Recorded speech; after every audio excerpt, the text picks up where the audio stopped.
Hi, I'm Nathaniel. Hello, my name is Lee Sanzhen. Hi, I am Ho Min Chun.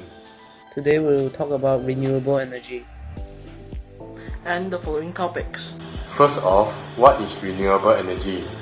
Well, renewable energy is also known as green energy. It is come from natural sources or processes that are constantly replenished. For example, sunlight from the sun or the breezy wind keeps shining and blowing even if their availability depends on time and weather. Next off on the list is why we use renewable energy instead of non-renewable energy.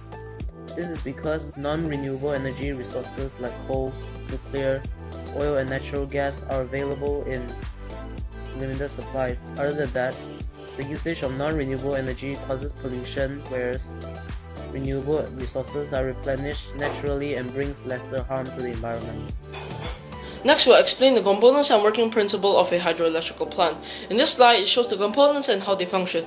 Next, the working principle. First, water from the reservoir enters the power plant through the penstock. The water travels down the penstock and reaches the turbines. The movement of the water causes the turbines to spin. Mechanical energy is passed to the electrical generators from the turbine through common shafts. The rotor in the generator spins, thus creating electricity.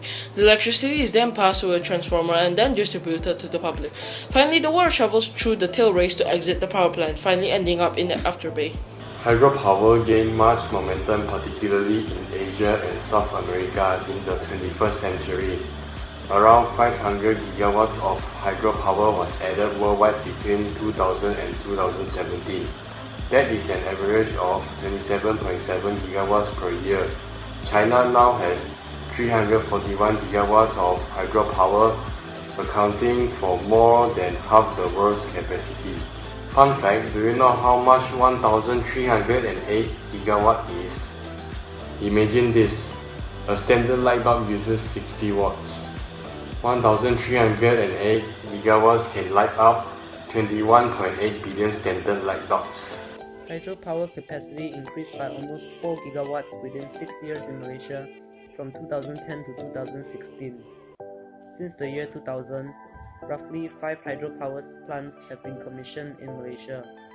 Some of the newest hydropower plants built in Malaysia are Pergau Dam in Kelantan, Ulu Jalai Power Station in Pahang, and Bakun Dam in Sarawak. Fun fact, Bakun Dam, located in Sarawak, is the biggest hydropower plant in Malaysia, generating 2.4 gigawatts, well over twice the power generated by a second highest power generating dam also in Sarawak, known as the Moon Dam. Bakun Dam is also the third highest concrete-based rockfill dam in the world. A study by the UN and Singapore financial service provider suggests that the total investment in hydropower in Asian countries is valued at 90 billion US dollars.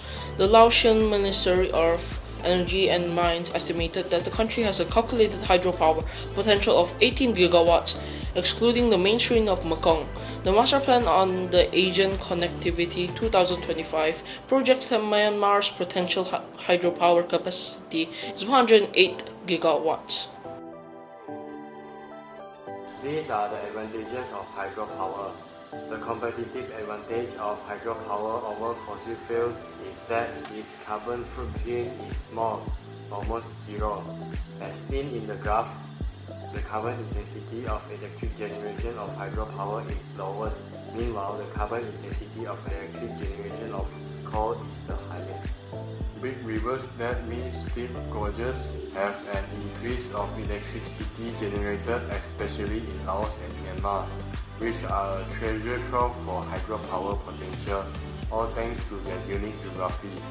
Other than that, dams can complement the power production of other renewable energy, whose power output is intermittent. Lastly, dams can last for decades or even centuries and have low operating costs, since water, the source of energy, is free. However, dams can also have disadvantages. First off, dams can be easily affected by a drought.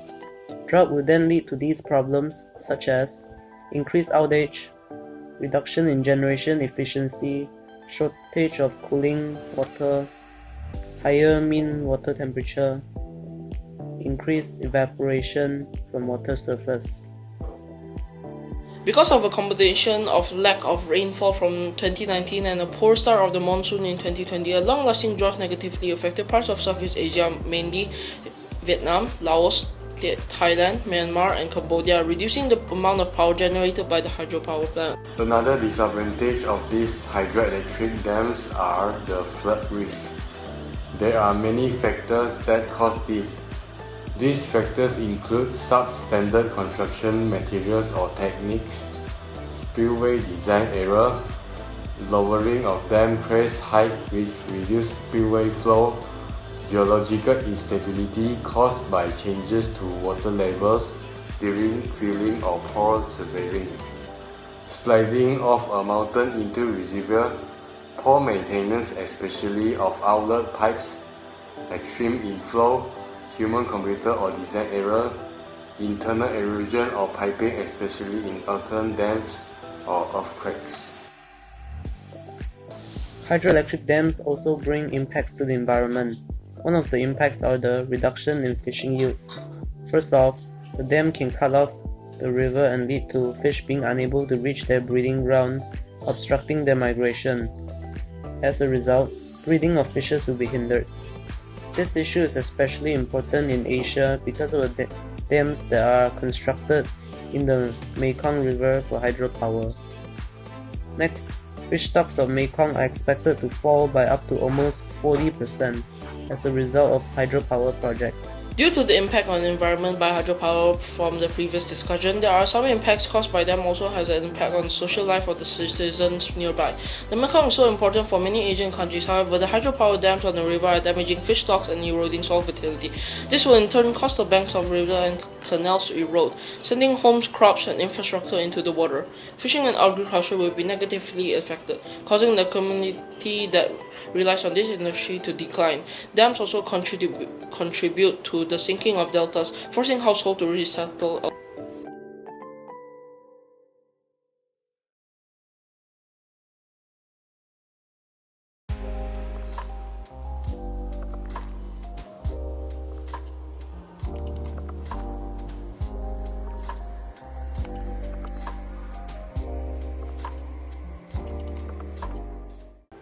That concludes our presentation. We thank you for watching.